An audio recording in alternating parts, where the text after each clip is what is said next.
I'm not going to talk too heavy about this, but start off the show, I talked about that match, the final EPL showdown between Manchester City and Liverpool. And if you haven't watched it, I don't know where you were. You should have seen that game. It should have been front and center. The world should have stopped. You should have been watching the game. But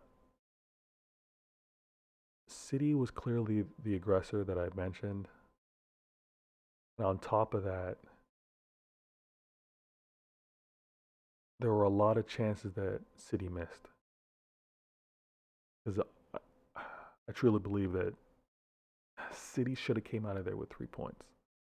Should have came out of there with 3 points, but they didn't. Get it? I get it. I get it. Um, but I have to talk about the excuses that I've heard a lot from Liverpool fans, and specifically them saying that City played its absolute best. City played its absolute best, and Liverpool played one of its worst games ever. And that's why the results, that's why the stats, that's why the performance of both teams are what they are. City didn't play its best game. City actually played a starting 11 that I don't think played together since the last time it played Liverpool. How many months ago? And I also want to say that Liverpool, you fans, you can't say that your team just had a bad half. The reason why that bad half happened is because of cause and effect. And the cause and effect is because of what City does. City was the cause. Liverpool not playing well was the effect. It was dictated by what City did. City being so aggressive. City knowing where it wanted to attack Liverpool. Liverpool being so pinned in its own half, a lot of that was due to how City performed.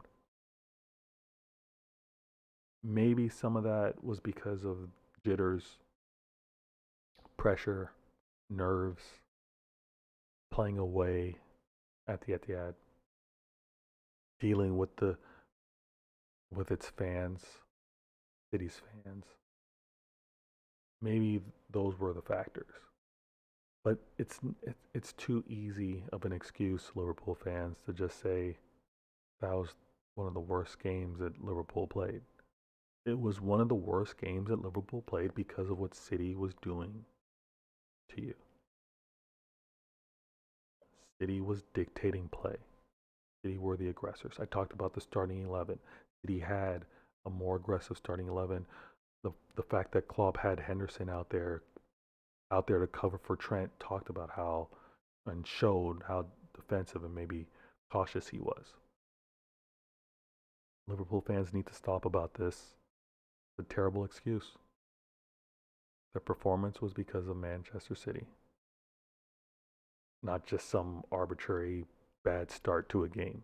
How Liverpool fans, how are you going to start poorly, have one of the worst halves you've ever had in one of the most important matches of the season? You win that match, you go 2 points clear of City in your efforts, in your pursuit to try to win an EPL title. I'm not accepting that excuse, Liverpool fans. No. Acknowledge what City did. Acknowledge that maybe your players weren't ready for the intensity of that match. But not it's not as simple as just to say Liverpool just had a bad half. He had a bad half because of City. Be real about it. I know, trust me, I know the next time City and Liverpool match up against each other, I know the next time it happens, it's going to be a fierce battle again. No guarantees. I'm not saying City has the formula to beating Liverpool, and clearly Liverpool doesn't have the formula to beat City. It's 2 matches now. 2-2 draw in Anfield. Liverpool not able to beat City. And 2-2 draw at the Etihad. Again, neither team winning. This next match is going to be great. And I'm going to do another show, preview show. Most likely, hopefully, I'm linking up with a true City fan, as well as pitch points. And we can discuss what we think is going to happen in that match.